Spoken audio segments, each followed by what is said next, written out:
Buenas tardes, amados hermanos, el Señor les bendiga. Mi nombre es Wilmer Marín, yo soy el pastor de la Iglesia Comunidad Cristiana Internacional aquí en Lavonia, estado de Georgia. Y en esta tarde, amado hermano, tengo un mensaje para ti, continuando mi serie de mensajes que empecé la semana pasada acerca del pueblo de Dios, acerca de la santidad. Dios quiere un pueblo santo, o sea, un pueblo apartado para Él. Y la semana pasada pudimos ver que Dios tiene grandes recompensas para el pueblo que se mantenga puro, para un pueblo que se mantenga apartado para Él. Pero también en el día de hoy, en el pasaje que vamos a estudiar en el día de hoy, Dios nos dice que tiene consejos de cómo este pueblo puede permanecer puro de la contaminación de este mundo. ¿Cómo podemos hacerlo? Si miramos alrededor nos damos cuenta que vivimos en un mundo contaminado, en un mundo lleno de maldad. ¿Cómo podemos evitar entonces, amado hermano, contaminarnos? ¿Cómo podemos evitar entonces ser parte de ese sistema de cosas? Bueno, el Señor en su palabra nos dice, nos da consejos, nos dice que hay cosas que podemos hacer para evitarlo. Dios en su bendita palabra, infinita palabra, nos dice que hay cosas de las que no debemos participar, cosas de las que no debemos ser parte, de las que no debemos asociarnos.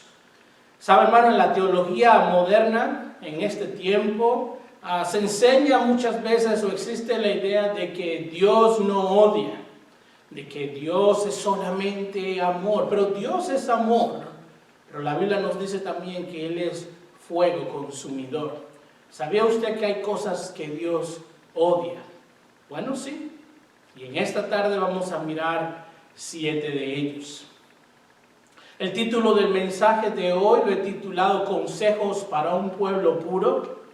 Y vamos a ver cómo nosotros podemos ser ese pueblo que Dios está llamando a ser, un pueblo puro, un pueblo separado para Él. Dios quiere una iglesia que sea sal y luz en un mundo insípido y en oscuridad. Tenemos que hacerlo. Pero para eso quiero leer un par de mensajes o pasajes para darnos contexto acerca de lo que es la condición del mundo de este día. Y te voy a invitar que abras conmigo en el libro de la carta del apóstol Pablo, en Gálatas. Gálatas capítulo 1, versículos 3 al 5. Gálatas 1, versículos 3 al 5. La palabra del Señor se lee en el nombre del Padre y del Hijo y del Espíritu Santo. Que Dios nuestro Padre y el Señor Jesucristo le concedan gracia y paz. Jesucristo dio su vida por nuestros pecados para rescatarnos de este mundo malvado, según la voluntad de nuestro Dios y Padre, a quien sea la gloria por los siglos de los siglos. Amén. Qué interesante, ¿no? Este pasaje nos dice que el mundo en que vivimos, o sea, el sistema de cosas, es un mundo malvado, un mundo malo. Muchas veces se escucha lo opuesto, ¿verdad? De que el mundo está avanzando, de que el mundo está abrazando estilos de vida, todo estilo de vida es aceptable. Eso significa que estamos evolucionando, que estamos avanzando, pero la Biblia nos dice, amado hermano, que en orden para poder ser un pueblo puro, un pueblo separado del Señor, no podemos aceptar ciertas cosas, ciertos estilos de vida, porque van completamente en contra de la palabra del Señor. Es un mundo malo, un mundo caído, el que vivimos. Por lo tanto, si decimos que somos de Cristo, no podemos compartir con este tipo de cosas que Dios detesta. Yo quiero basar el mensaje de hoy en el libro de Proverbios. Proverbios en el capítulo 6, los versículos 16 al 19. Y vamos a ver aquí en Proverbios una pequeña lista de cosas, 7 cosas que Dios odia. 7 cosas que Dios odia. Vamos a leer lo que nos dice entonces Proverbios capítulo 6, versículos 16 al 19. Hay 6 cosas que el Señor aborrece y 7 que le son detestables: los ojos que se enaltecen, la lengua que miente, las manos que derraman sangre inocente, el corazón que hace planes perversos, los pies que corren a hacer lo malo, el falso testimonio que esparce mentiras y el que siembra discordia entre los hermanos. Señor, bendiga su palabra. ¿Por qué no oramos? Amantísimo Padre Celestial, Señor, gracias te damos en esta tarde por tu santa y bendita palabra. Enséñanos, Dios bueno, a ser más como tú. Enséñanos, Señor, a ser un pueblo puro, un pueblo apartado para ti, Señor. Sabemos, Padre, que pronto vas a regresar, Señor Jesús. Vas a venir por una iglesia pura, limpia, casta, que no se haya mezclado con este mundo, con este sistema de cosas. Por eso, Señor, recurrimos a tu palabra para que nos enseñes, Señor. Espíritu Santo, abre nuestra mente y nuestros corazones. Derrama de tu sabiduría. Lo pedimos todo en el precioso nombre de Cristo Jesús. Amén y amén. Esta lista hay una parecida un poco más adelante, en los versículos 12 al 14. Y como esta lista también vamos a encontrar un par de ellas en el Nuevo Testamento. Una está en Primera de Corintios y la otra está en Gálatas. Pero ninguna de estas listas, amados hermanos, creo yo que buscan ser exhaustivas, o sea, completas, sino más bien están aquí para señalarnos a nosotros, darnos pauta de cómo vivir en el mundo, de cómo tener una relación cercana con Dios y una en paz con los hombres en este planeta, en esta tierra. Y de esa manera nosotros podemos ser bendición de Dios para este mundo. Pero si no lo hacemos, podemos ser tristemente piedra de tropiezo para el mensaje del Evangelio, para que otros conozcan de Cristo. Por eso es muy importante, amado hermano, conocer este pasaje y buscar vivir en santidad. No es algo que viene instantáneamente, no es algo que viene inmediatamente. El ser humano, su espíritu, su carne es maligna. Por lo tanto, va a luchar en contra de las cosas de Dios. Por eso el Señor nos dijo que diariamente tenemos que tomar nuestra cruz y seguirle. ¿Cuál es la cruz? La cruz es sacrificar, entregar al Señor nuestra vida, nuestros deseos, para hacerlos de Él. Y nuestros deseos, la mayoría de las veces, no son por las cosas de Dios. Aún los discípulos se quedaron dormidos cuando el Señor les pidió, aunque sea una hora, para orar.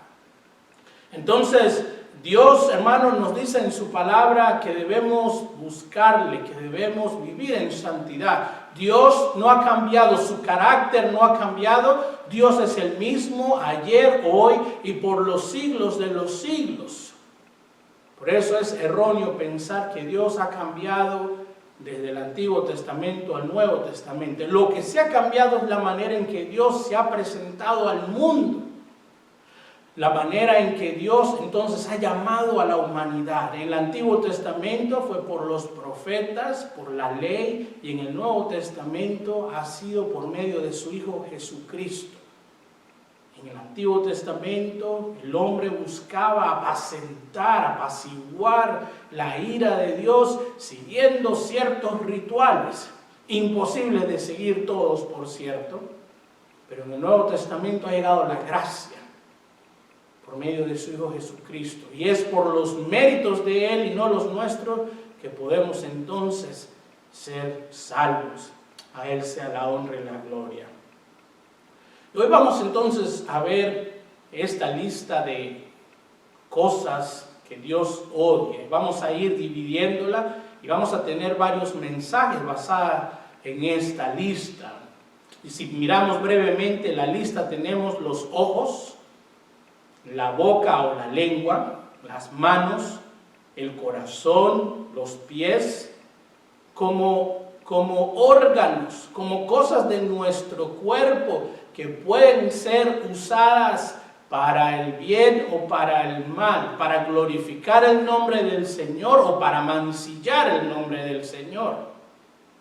Y todas estas cosas van ligadas con algún tipo de acción, un comportamiento. Pero luego tenemos acá características, falso testimonio, cosas que hacemos, sembrar la discordia, los problemas entre los hermanos. Oh hermano, esto es algo que el Señor detesta de gran manera. Entonces vamos a ir mirando esta lista uno por uno, cada mensaje, para crecer en santidad, para ser ese pueblo puro que Dios está llamando. Amén. ¿Por qué no me acompaña entonces a mirar la primera lista o el primer objeto de esta lista? Y nos dice acá el pasaje de las 6 cosas que el Señor odia o aborrece. La primera dice acá, los ojos que se enaltecen. Entonces, ¿cuál es el problema? El problema está en los ojos que se enaltecen o que son altivos. Alguien una vez dijo, los ojos son la ventana del alma. Y Jesús dijo en Mateo 6:22, si tus ojos son la lámpara del cuerpo, dice el Señor, por lo tanto, si tu visión es clara, todo tu ser disfrutará de la luz. Pero si tu visión o tus ojos están nublados, todo tu ser estará en oscuridad. Ahora este pasaje no se refiere tanto al órgano, al ojo mismo, físico, ¿no es cierto? Sino más bien se refiere a, como la traduce aquí la Nueva Versión Internacional, a la visión, a la manera en como nosotros miramos las cosas. Oh, amado hermano, la palabra cristiano significa imitador de Cristo. Si usted dice ser cristiano, usted debe buscar imitar a Cristo. Usted debe buscar seguir las cosas que Jesús siguió y mirar las cosas de la misma manera en que Dios y Jesús las miró.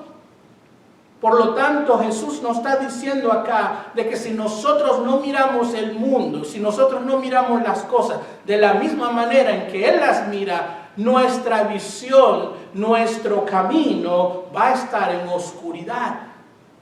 Va a estar, dice acá, nublado. No vamos a poder ver claramente. Vamos a estar perdidos. Vamos a estar dando tropiezos. Más adelante en Proverbios capítulo 30, el versículo 13, leemos que dice que hay quienes se creen muy importantes y a todos miran con desdén. La versión Reina Valera lo traduce diciendo que hay una generación que es más altiva que las demás generaciones. Y yo creo que es importante mantener esta traducción literal. Yo creo que Dios acá en su infinita sabiduría en realidad quería hablar de esta generación que no es cualquier generación. Yo creo que está hablando de la generación del fin del mundo, de la generación de los últimos días. así como lo dice 2 de Timoteo, capítulo 3, versículo 4, que dice: esta generación es una generación de traicioneros, de impetuosos, y escúchame, dice acá, vanidosos, altivos, y más amigos del placer que de Dios. El orgullo o la altivez, de hecho, fue el pecado que trajo a Satanás a caer. Fue el pecado que hizo caer al diablo. Así como lo dice Ezequiel 28, 17. A causa de tu hermosura, dice acá, te llenaste de orgullo. A causa de tu esplendor, corrompiste tu sabiduría. Por supuesto, al entrar el pecado en el universo, con su entrada, todo lo destruyó. Y el mundo dejó de ser lo que Dios quería que fuera. La altivez, entonces, es mirar a otra persona por debajo. Creernos mejores que otras personas o superiores. Y también es categorizar a las personas, amados hermanos, como inmerecedoras de la gracia de Dios. ¿Alguna vez usted ha escuchado de personas que piensan que alguien, por su condición de vida, por el pecado de esta persona o por cómo esta persona vive, en realidad no merece la gracia de Dios? Oh, hermano, Dios, el Señor Jesús murió en la cruz del Calvario por todo el mundo, por todas las razas, por todas las condiciones físicas, por todos los pecados, el pasado, el presente y los futuros. La sangre de Cristo lava todos los pecados del mundo. Pero estas personas que viven en el pecado de la altivez, que viven en el pecado del enaltecimiento, piensan que hay personas que no merecen la gracia de Dios como ellas se lo merecen. Piensan que estas personas, si acaso, entrarán por la puerta del perrito, ¿no?, al cielo. Porque ellos han dedicado muchos años al servicio del Señor. ¿Y cómo es posible entonces que Dios va a darle entrada a estos que no, para ellos, no se lo merecen?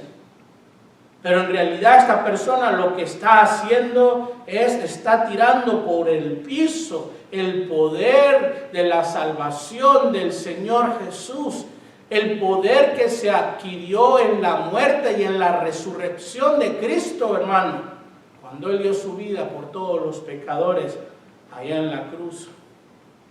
Dios se opone a los orgullosos. Por eso la Biblia nos dice allá en Santiago 4:6 que el Señor se opone a los orgullosos, pero da gracia a los humildes. Ahora, ¿cómo es que nosotros sabemos que estamos cayendo o estamos haciendo o viviendo este pecado de la altivez o del orgullo? Bueno, yo creo que tengo acá una lista de 6, hablando de listas, ¿no?, de 6 cosas o de 6 preguntas que nos podemos hacer para ver si estamos en la altivez o estamos pecando con el orgullo. Y la primera pregunta es, usted debe hacerse esta pregunta: ¿solo veo las faltas de otras personas y no las mías? Amado hermano, ¿está siempre usted apuntando a otras personas y sus faltas y sus fallas y sus pecados? Ahora no estoy diciendo que no podemos a veces corregir al hermano o a la persona. Si sabemos que este hermano está en pecado, debemos corregirlo sin amor.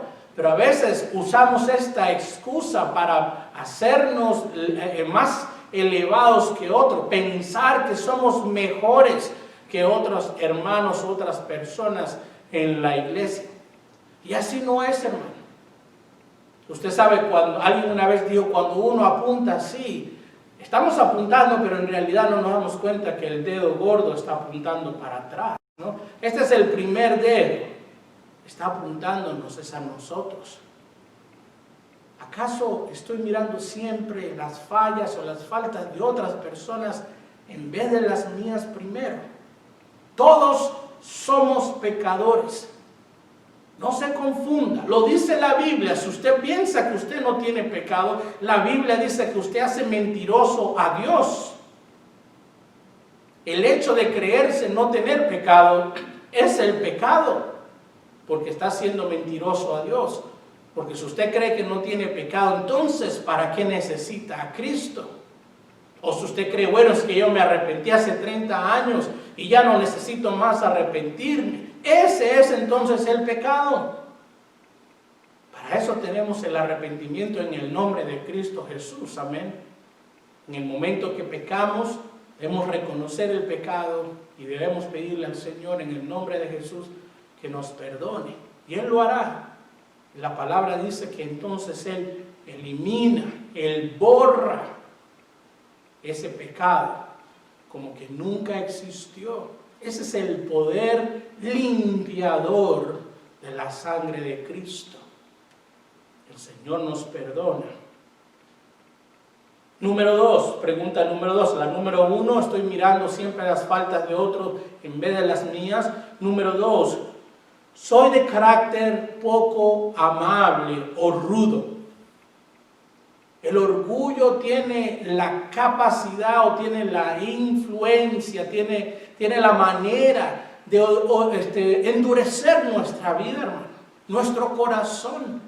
Porque nos creemos superiores a los demás, empezamos a creer no solamente que no necesitamos a los demás, sino que no necesitamos a Dios. Entonces decimos, este es un fastidioso. No me moleste. Y a veces no lo decimos de la boca para afuera, pero el solamente hecho de pensarlo ya es pecado. Tenemos poca compasión, somos poco amables, un carácter poco amable o rudo. No significa esto que usted va a aceptar las cosas malas de otros, o que usted va a entregar su tiempo 100% a lo que otros necesitan y no a sus necesidades. Usted, si necesita, ocupe sus necesidades. Pero si usted está al servicio del Señor, si usted es un creyente, debe mirar también las necesidades de su prójimo, porque el Señor nos dijo que así es que nos vamos a saber si somos o no seguidores del Señor, si nos amamos los unos a los otros. Pregunta número 3. ¿Soy superficial? Ahora, en un mundo de superficialidad es difícil a veces distinguir esto, ¿no? A todos nos gusta tener tal vez algún tipo de moda, algún tipo de zapatos o de vestimenta. Y yo creo que esto está bien, con tal de que usted no esté llamando la atención para sí mismo. Pero si ese es precisamente el motivo de su vestimenta, de su apariencia, de su manera de hablar, de actuar, de si usted solamente come cierta marca de comida y en el momento que le ofrecen la otra, dice, es que yo no como esta marca sino esta. Tal vez esa es una señal de superficialidad. Tal vez usted, amado hermano, muestra vanidad. Allí en la superficialidad hay vanidad. Allí hay clasismo. Empezamos entonces a distinguir a las personas de acuerdo a su clase social, de acuerdo a su bolsillo. Este es pobre, este es rico, este es más rico. Y la Biblia ya en el libro de Santiago nos habla un poco de esto, ¿no es cierto? No es nada nuevo, en la iglesia siempre ha existido este problema, pero el Señor nos dice que esto es algo que Él detesta, hermano. Él lo detesta, Él detesta el orgullo, Él lo odia. Y por supuesto en la superficialidad hay racismo. Nos creemos superiores no solamente a la manera de vestir o a la manera, el dinero que tenemos, pero también a nuestra raza. Y si usted es hispano, déjeme decirle, usted está mezcladito. Qué bueno, ¿no? Porque en la mezcla está el sabor. Se han hecho estudios genéticos de muchos lugares y casi el 99.9% de las personas de este planeta Tierra tiene todo tipo de mezcla en su racial, en su ADN. Nadie puede decir es de esta raza o de aquella, solamente porque su apariencia exterior lo muestra. Esto es pecado, hermano. Dios amó al mundo entero que se entregó por Él, por todas las razas, por todas las clases sociales, por toda persona necesitada o rica. Dios nos ama a todos por igual, porque Él no ve lo de afuera, Él ve lo de adentro. Amén. Número 4. Siempre estoy a la defensiva. Sabe, hay personas que usted no le puede decir nada, usted no le puede dar un consejo, porque inmediatamente lo toman como algo negativo. Ahora, un consejo que yo doy es no de consejo si no se lo han pedido, ¿verdad? Pero si alguien le dice, ¿qué cree usted? Y usted da el consejo y inmediatamente esta persona piensa que usted tiene algo en contra de él, tal vez esta persona tiene un problema de altivez. Toda conversación que alguien tiene y pasan a un lado y piensan, este ya está hablando de mí, ¿no? Cuando no lo es. Cuando no lo es. Tal vez entonces hay un problema de altivez. Nosotros debemos examinar esa área de la vida. Número 5. Deseo la atención de otros.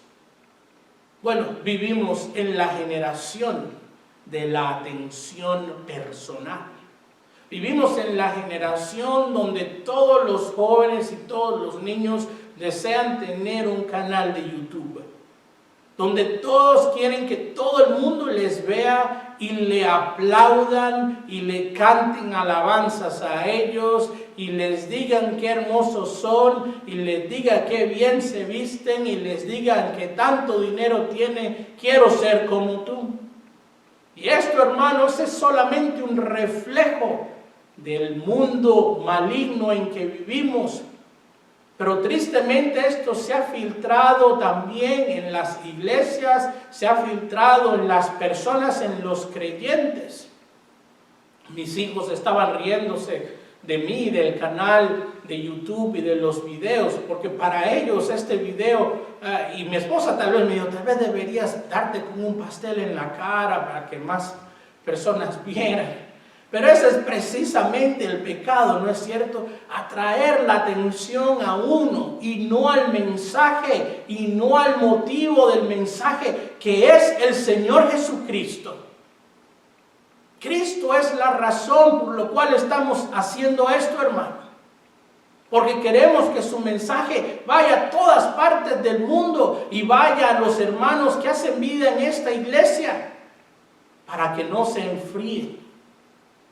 Y déjeme darle una advertencia acerca del enfriamiento espiritual. Ya lo he venido diciendo por varias semanas. Es importante que usted se conecte, que usted mire este mensaje, pero también es importante que usted lo comparta.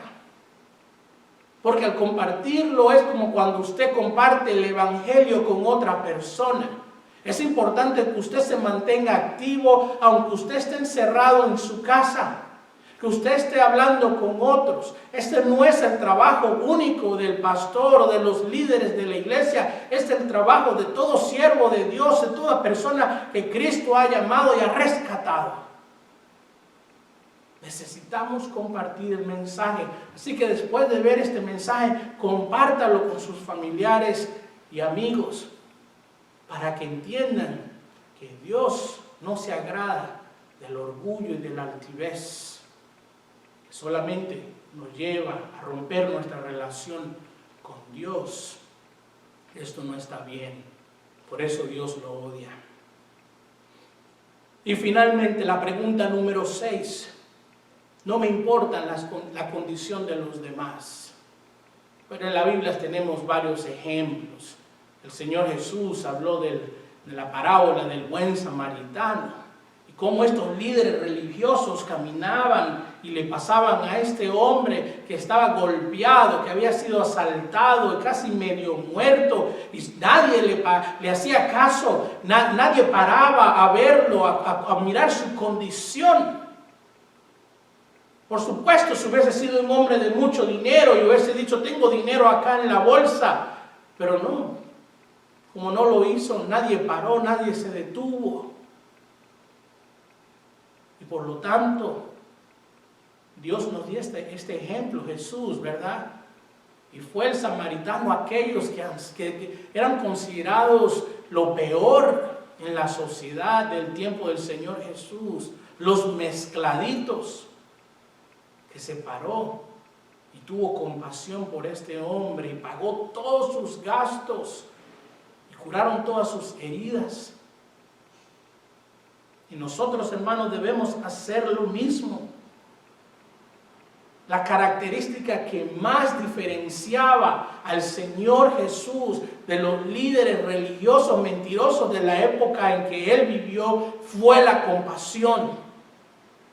La Biblia nos dice que a Él mirar las multitudes, dice acá en Mateo 9:36, las miró y tuvo compasión de ellas porque eran como ovejas sin pastor. Y luego Él fue a ellas y les predicó y las atendió y las miró con compasión y con amor. Vivimos en un mundo sin compasión. Terrible, hermano, las cosas que están pasando. No nada más acá en este país, alrededor del mundo. Solamente que estamos ahorita con lo de la pandemia. Y ahora esta es la noticia. Pero el crimen sigue en todas partes del mundo. No se detiene por pandemia ni nada de eso. El sufrimiento de los niños. Cómo se han ensañado con los niños para destruirlos.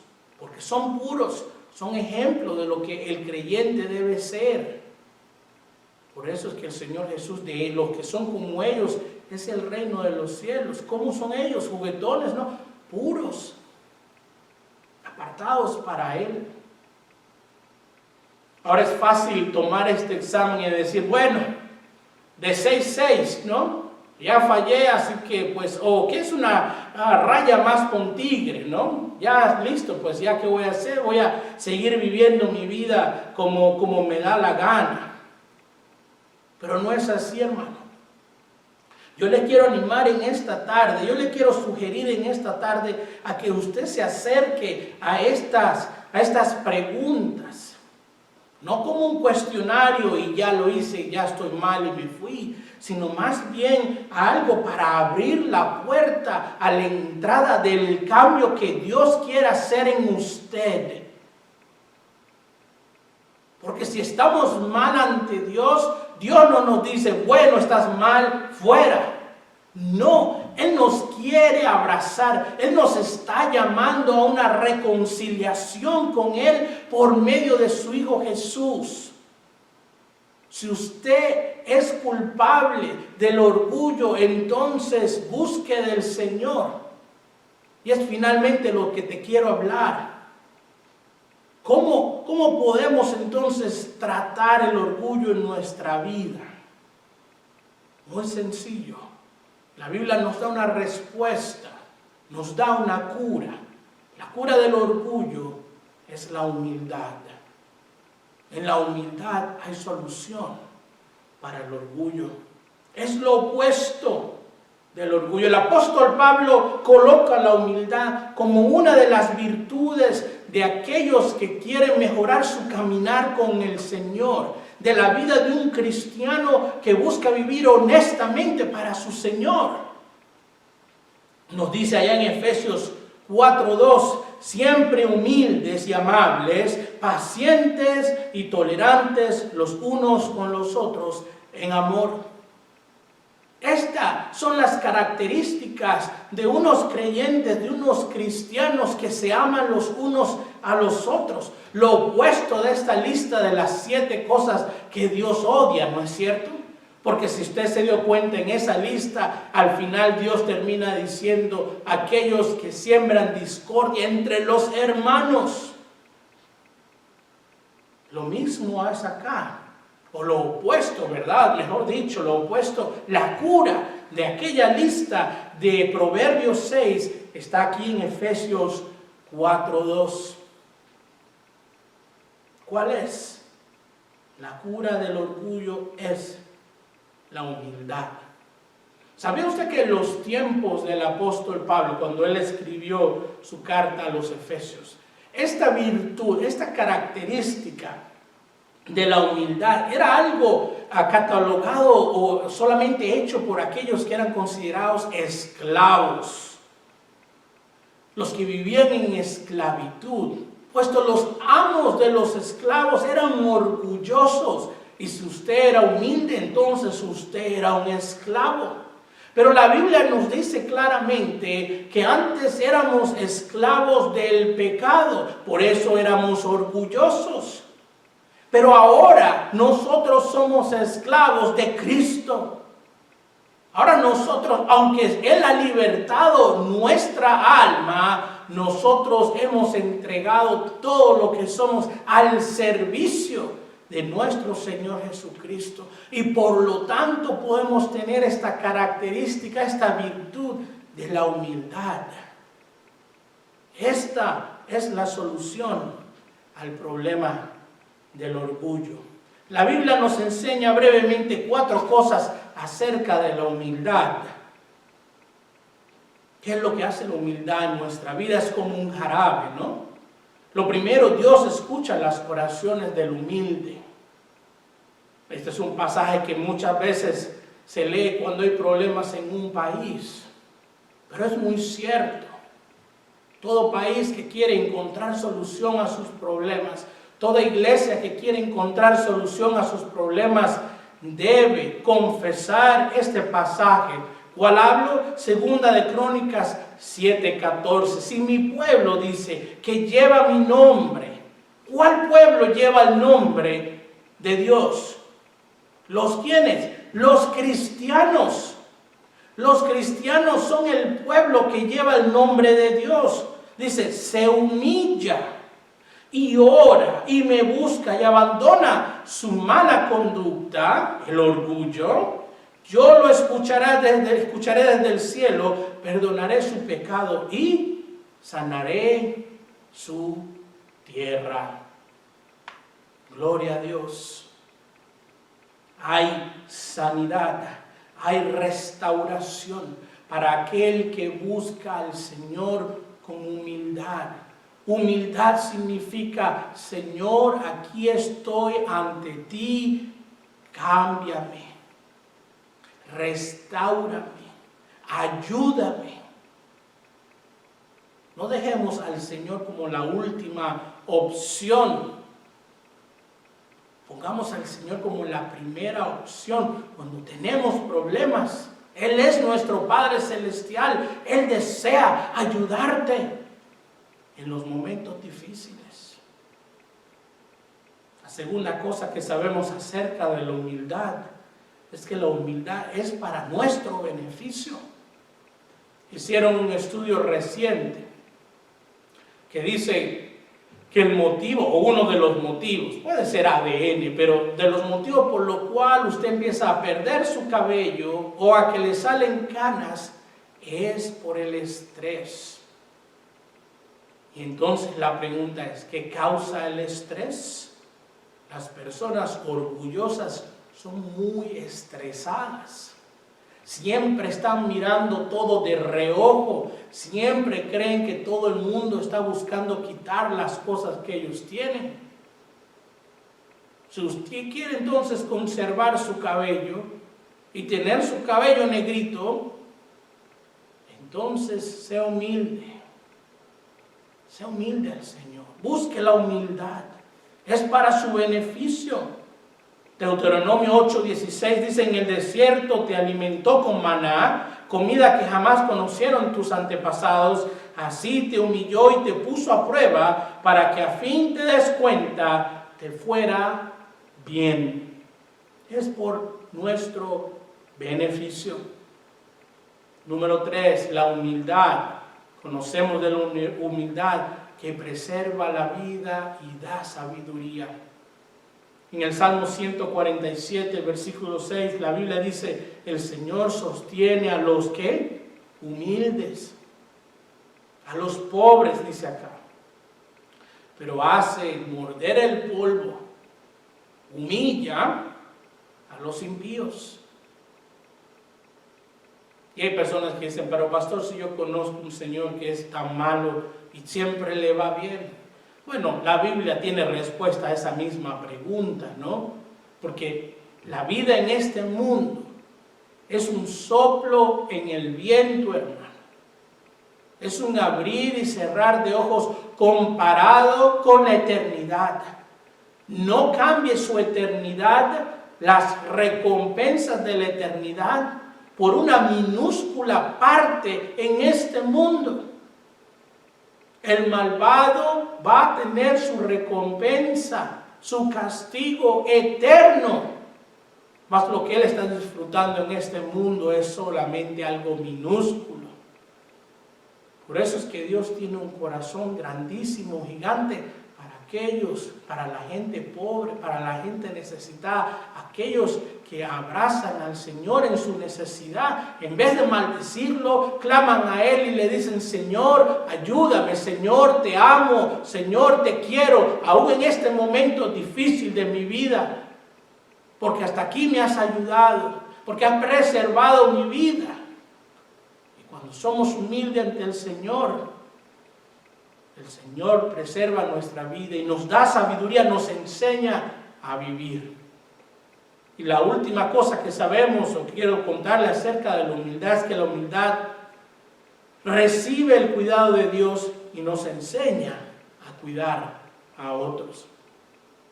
Aquel que ha recibido del Señor puede entonces compartir con los demás. Aquel que entiende que el Señor le ha bañado de bendiciones, que ha guardado su vida, que le ha dado todo lo que tiene y todo lo que son. Este mundo, hermano, el planeta que el Señor nos entregó para que cuidáramos, que por cierto seguimos dañando. Pero el Señor nos dijo, cuídalo, cultívalo, hazlo hermoso. Todos, hermano, todas las cosas que existen, solamente salga un momento a su casa y admire la belleza o la diversidad de cosas en este planeta, en el mundo que existe. Todo el Señor nos los dio a nosotros para nuestro disfrute. Nos ha dado salud, nos ha dado comida, poca o mucha, nos ha dado ropa, nos ha dado casa. Todo el Señor ha derramado de sus bendiciones. Pero a veces nos enfocamos en lo que no tenemos, en las necesidades, y se nos olvida el cuidado que Dios ha tenido por nosotros hasta este momento. Dios guardará de ti porque esa es su promesa. Pero no nada más para que digamos, bueno, Dios guardó de mí, sino para que también podamos guardar o cuidar a los demás. Que es verdad, a veces no tenemos mucho, pero un poquito a veces es suficiente. Y hay otras maneras, ¿no es cierto? Como digo, llamar, hablar con el necesitado. Oh, hermano, muchas personas, yo he conocido personas que están a un paso del suicidio, porque nadie se ha tomado un segundo de hablar, o mejor dicho, de escuchar a esta persona. Usted se sienta ahí y usted lo escucha nada más. Y tal vez ha salvado la vida de este hombre o de esta mujer. ¿Cómo entonces podemos ser humildes? ¿Cómo podemos tomar estas 4 enseñanzas de la humildad? Hay 4 cosas que podemos hacer. Número 1, sométase a Dios. Si lo hacemos, hermano, Dios honrará nuestra humildad. Y Dios entonces nos bendecirá y nos cuidará. Pero si no lo hacemos, si no nos sometemos al Señor, el que está sentado en el trono de la vida no es Dios, somos nosotros. Y entonces nuestros deseos irán en contra en realidad de nuestras necesidades. Las cosas que necesitamos no las vamos a poner en prioridad. Y no hay nada que usted más necesite hoy día que el Señor y su palabra. Pero cuando somos nosotros sentados en el trono, estamos pensando en 1.000.000 de cosas, menos en Dios, menos en el llamado que Él ha puesto sobre nosotros. Por lo tanto, primero debemos someternos al Señor. Señor, toma control de mi vida. Señor, sé tú y no yo. Número 2, ore por estas 6 preguntas para que Dios le revele cuál de ellas es sí, cuál de ellas salió usted positivo, ¿no? ¿Cuál de ellas usted está teniendo problemas? Para que le muestre en qué área de su vida Dios tiene que trabajar. Número 3, esté alerta. La Biblia es clara. Nos dice que nuestro adversario Satanás anda como un león rugiente buscando a quien devorar. Un león no se come a un animal que está atento. El león siempre ataca por sorpresa y salta y se devora su presa. Y lo he dicho varias veces acá. Si usted supiera que un león está afuera de este recinto, nadie saldría de acá. Todo el mundo se quedaría aquí porque sabe que afuera hay un león que se los va a comer. Sin embargo, la Biblia nos dice que nuestro adversario está afuera, está en el mundo como un león y salimos como si nada. Como que si nada está pasando, como que si no estuviéramos en una guerra espiritual. La guerra que se está perpetrando en este momento, hermano, no es de balas, no es de bombas. Es una guerra de mentiras, es una guerra espiritual. Nos lo dice la palabra, ¿no es cierto? Es una guerra y tenemos que tener puesta nuestra armadura espiritual también. Porque no es cualquier enemigo, es un enemigo que no se puede ver, que las personas, muchos creen que no existe. Pero si usted es un hijo de Dios, usted sabe que sí existe y que ese enemigo está actuando. Esté alerta. No se deje engañar por Satanás. Y finalmente, sirva al Señor en todo. Sirva al Señor en el llamado que Él ha puesto en su vida.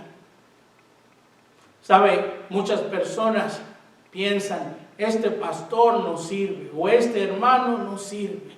Y a veces me pregunto, ¿quiénes son estas personas que dicen que alguien sirve o no sirve? Para servir al Señor. Si Dios te llamó, Él te ha equipado y el Señor también te ha enviado. El llamado fue para ti, no para los demás. Contéstalo, síguelo. Sirve al Señor con todo lo que Él te ha dado. Él es claro en su palabra, hermano. A unos les dio 1, a otros les dio 10. Si a ti te dio 1, Él va a pedir 1. Y si a otro le dio 10, Él va a pedir 10. No te preocupes por el 10, preocúpate por el 1 que Él te ha dado. Y sírvele, sobre todo en la iglesia. Es allí, ese es el cuartel general. Muchos dicen, pues sí, pastor, yo tengo un ministerio en mi casa de hacer ropa. Pero entonces usted debe traer ese ministerio a la iglesia, es el cuartel general, para luego salir, para planificar, hermano. Trabaje junto con su pastor y con su líder. Y a veces no es tan fácil, ¿no es cierto? Entregarle todo al Señor, todo lo que somos. Pero ese es el comienzo de la humildad. Y tal vez en esta tarde tú has tenido problemas en tu vida con la altivez, con la manera de ser o de pensar, más allá de lo que el Señor te ha dado. Pensar que otros no merecen. Pero ¿sabe qué, hermano? Dios nos ama a todos por igual. Dios ama a toda la humanidad. Sí, Dios va a recompensar a unos más que otros, de acuerdo a su servicio. Pero su amor es igual por todos. Por eso Él murió en la cruz del Calvario. Y sabes, si tú estás viviendo en pecado y tú no le has entregado todavía tu vida al Señor y eres orgulloso o tienes el orgullo, el pecado, eres altivo, el Señor puede cambiarte. Entrega tu vida a Él. Dile al Señor que te haga una nueva persona. Y Él lo va a hacer. Cuando Cristo entra en nuestra vida, Él nos da un nuevo corazón. Un corazón que busca las cosas que Él busca, que mira de la manera en que Él mira. Con ojos de compasión, con ojos de humildad y no con ojos de altivez. Si tú quieres recibirle en tu vida, entonces yo te invito a que junto conmigo hagas esta oración. La oración no salva. Cristo es el que salva. Pero yo quiero orar contigo y por ti. ¿Qué te parece si oras conmigo? Dile así. Cierra los ojos. Así mismo. Dile, Señor Jesús, gracias por este día. Y te pido, Señor, que perdones todos mis pecados. Me arrepiento de ellos. Creo que eres el Hijo de Dios, que moriste y resucitaste al tercer día, y que pronto vienes por mí. Y desde ahora en adelante te serviré todos los días de mi vida. Te pido todo en tu nombre, Jesús. Amén. Y si tú hiciste esta oración, quisiéramos saber de ti. Mándanos un mensaje. Escríbenos, déjanos saber, queremos orar por ti. Y una vez más le recuerdo, hermano, que pronto vamos a empezar nuestros servicios cara a cara, 2 semanas o menos de 2 semanas. No este domingo ni el 14, sino el 21. Y va a ser un tiempo de gran gozo, de alegría. No podemos esperar ver a los hermanos. Así que haga ya planes para estar aquí. Nos gustaría saber quién viene. Si usted puede mandarme un mensaje o escribirnos, pastor, ahí vamos a estar para asegurarnos de que el lugar está adecuado para usted. Hágalo, por favor. Y una vez más, entonces, yo le digo a usted, la paz de nuestro Señor Jesucristo sea con usted en esta semana. Gracias por escucharnos. El Señor les bendiga.